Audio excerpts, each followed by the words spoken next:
She many ko akwe gamashi bukum ni amie. We shele money wana nbeki ye gbe no ni shele.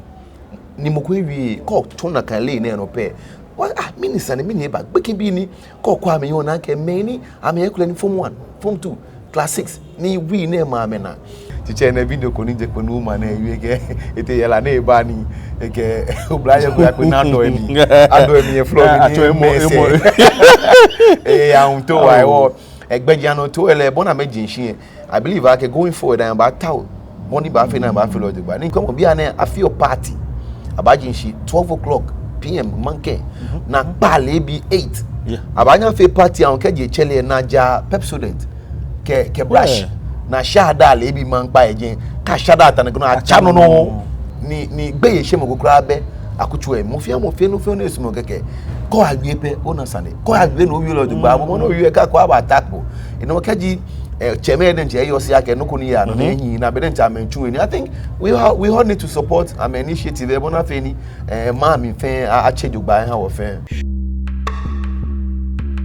be abladia bi ngmene ke nyeke wo pe ku be acho mi ni ayi eke ganyo bi Choco TV ne ke una monitor ma se ihe ya ke nyete me pi lele nyete me kuma pi lele sometimes ke here ba TV no shi enele it's great opportunity ake here ba TV no wo ba yue no ko he ni eji chake moko nimba gamashi akuchu ni wole ake le eji landlord of Jamestown sure isake wona le ni egbela ni bi emi awo be anyemi mi flag ko ba Choco TV nje enye nu shidafo no te ni bi aya mi te no fia no yo te ye wa draw mo ball game bi ana wo tem wo iso je abodan to ken yo ye mi ken ko ye mi wo ni wo ye wala le fen ye chele de okay shidama chofile shi dani wo ba ni shi o ba no ji o shi feel ale no mo konkwa wo na ile mu all right no go feel ye peji ngbeji ni abe ni ganjo fo mo bi jimi ganjo na form ye bi eje ni Jamestown je ni ingwala shin le mi fe no pe manu mayo fan fe sure ga later amba na mo okay waka check wire straight to none of your video na inu inle anokwale ni yo inu ake mlako iba gamashi ni leke mlane ake bani ewa gbeken bi awo mla ale no banye o kewo no manu mi ake anokwale ni mini jib la ka mla le okay ake ni wo fen we Jamestown na be any information fen ni ba afio ake wo ji meni wo no clean iye ni nu ake announce ake the Ghana Traditional Council gbeken bi na yi under 18 years be esa ni ka atwa 8 PM beke ana me agbona ni chwa ke sake amehochu mi ke atwa keje 8 PM ke ya ni anu wonu shan ke je Ghana Traditional Council ene je le egbe o keje ma pasashi wie mo chwa ke boni gashika mo yo bia ni beken bu onugba ni yibi ni sani beken awo beken ewo ke tekino ni chwa ke oba wa kucho ni ji gamashi itself suban fonji suban neja suban nehin jino ni oblaya bi ni beken bi hinke ye fin ha me ka me wo mi ke mo ye suban ko me be ne ken tawa shele money ne ken we shele money beken bi one under 14 somewhere 14 15 16 ni bi ana fe to mo hwemo ni mo fi an ken hwe yen oblaya bi atade ni sa na me wo be ko ne hu ke okay gamashi ka ma BC o na ke o result ye somehow good si bia na etenwe call na moko ne bo modi ye gamashi awon 30 something 18 o bo modi 18 level champion jibo 28 30 noko recent BC na ma gamashi itself ina moko ni ina moko ma ya ke na 6 ones alo noko fan fen ye 20 noko 20 noko no keji cheme ke neke you mo ba ke making be our a particular time. I think it is very great. Then the most interesting part follow new akutu mi fe ni na ewu mi odugba ni coach you bank mo go oh money ke information e ba ebo mode yin chale ba ni be ke bia anukwale un ke atwa 8 ke je be na bon ni fe mo na fe mo ona agbe ke bi agbona ni mo fe mo ko ya ho etumi ni tafla che ni ne ba kasi e kasi oh I think no kone hine ba wa game especially many your gamashi me menfo ni ana video social media chokogbe ameke o abon ego fe mu eje ni tun ake no kono na ke e ba nye eyebu awo we can be akuchu kemoko ba bia ke ni ma ba ko da ni akenoko la kemba keji ale akekeje chuchu yesho akekeje afi nyuma kese ke ya leke subanke na agba ke ni bi eche ewo mo ko ba ka ke mini oda ni gba ko akeba na akeba ma suban eche shi we mo je ake suban ekofi ni ni eche ni wole beni inye ba chere ma lo beni ma da ke she ku ke obabukom ni amiye ayeku na chole guardian mi jeme je ni cheme nto ama feel fine ka feel fine loko ni mele jeme a feel fine singbene ko akwe gamashin bukom ni amiye we shele money wana nbekin ye gbe no ni shele ni mo ko wi ko to na kan le na no pe minister ni mini ba gbekin bi ni ko kwa ame yo na ke me ni ame ye kula ni form 1 form 2 class 6 ni we na ma me na no ni efetmo ekofe ni esana ke Nigeria machine ni anya sa na podente ami anya ni ajiye wo certain kra ya ke wonjwen wo se bo ni gbekin bi ashika mo ame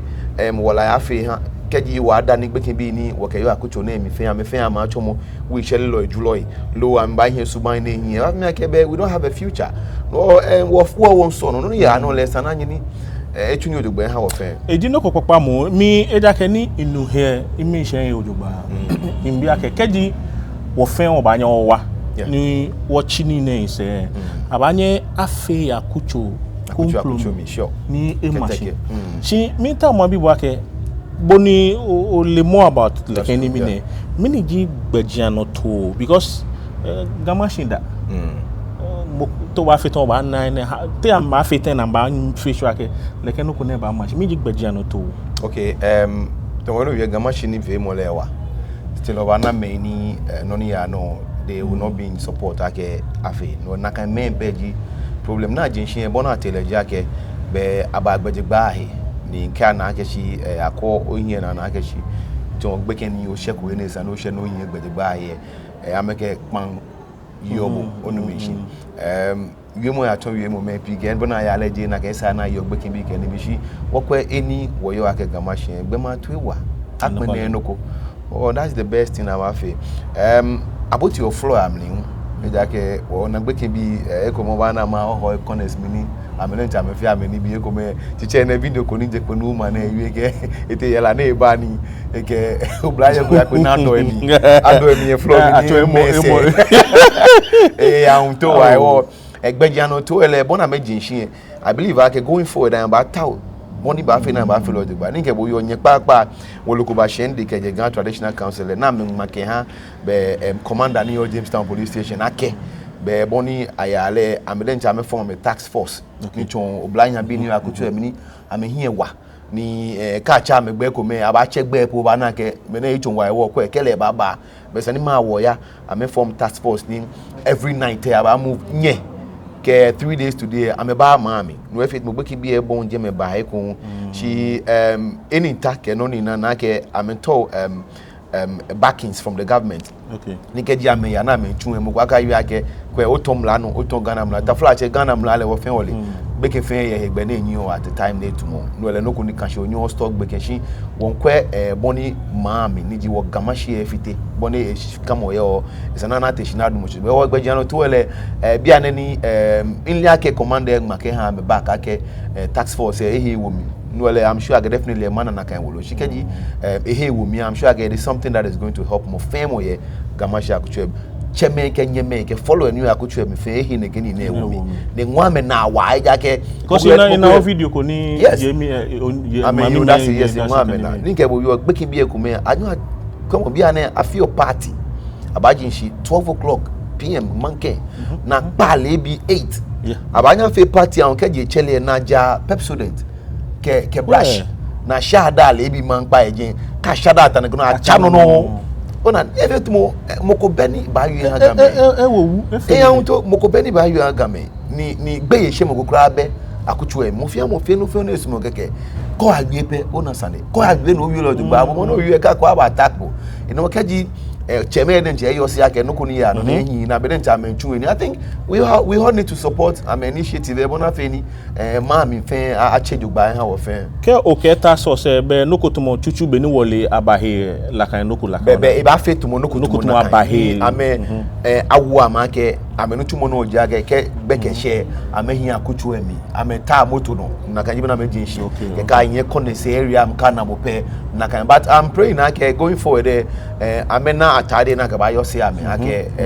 mo ko ba yen next question ni instrumental ma bibo e ba nya black man e ke gwa me ke ake lewe ko na fitai ke hani me going ko ma ka futu ni e ko ni police for black and ma pink alo move alo red keke ni efe for. And me invade your video. Yes, they want our date. Gagbeke Foundation. Ngo wana no ni ya no. No page no ni ba make. That's true. Gagbeke Foundation. No ni ya no. Ona. No ni ya no Gagbeke Foundation. Ngo wana. Yakeshi aka report e ba ha. Gagbeke Foundation eni. Eye na agba wa date no Gagbeke Foundation o ke meni jeneke no ko na nshin. Amecha no. Kuna mechano na mechano akwemu nega fe Wangbeke night noko Wangbeke night achano wobata obele oni woke oblayu abanle hun ebaji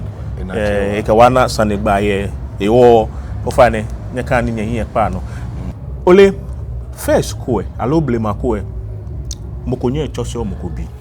se ya fe tamo bia na heni wo she onyo chose mokobi onyo bopo ogbo gbeka lokai gbeka po ba ke bo lo mi lo ewo keji ake leke gbejano to eba I think di no ko papa ne enwo wo na ni wo fe wo ba follow wo ba push ni wo ba bomode ni wo kwabe ni ba hia o but I don't inle how ni okameyo direct but minta o ma biakale no mo konkwe wo won use opportunity keko le moko ye wa moko ne ta ke wa okay niji meni keleke ni bi neba okay ani amenabo alo ame mini jigbeji anoto okay since age Ghana Traditional Council I think ake no fe no koni baba isani ame consult Ghana okay just go to social media Ghana Traditional Council ba nyona alo o te ni gamanche page o te inbox so am you want to support neke no na feel I think that's the best because cooking chono bia ne won yoni ni wa den Jamestown TV wo yoni ni wa kokeshika won de ekura ni binu wa ni atwa ofi e wo se won ni ko bi won ka yo bako je atwa won do adukale ni ge wo yoni no la kan ya mani FM no yi o ma wa kokeshika atwa mo le wa yi wo bo aga to Ghana Traditional Council okay be anyemi atabi wo ba da bo shiaka ona be fioni okawa egbasan no jale leken yomo na enwo wo na wa ni won wo ba chokon no ma ke wo bomode o tunutumo wa ni nutumo jule no won lenche wona mo fi amo ye o bomode wa because over 100,000 plus je gbeken bia ni wo wonda bo shake bon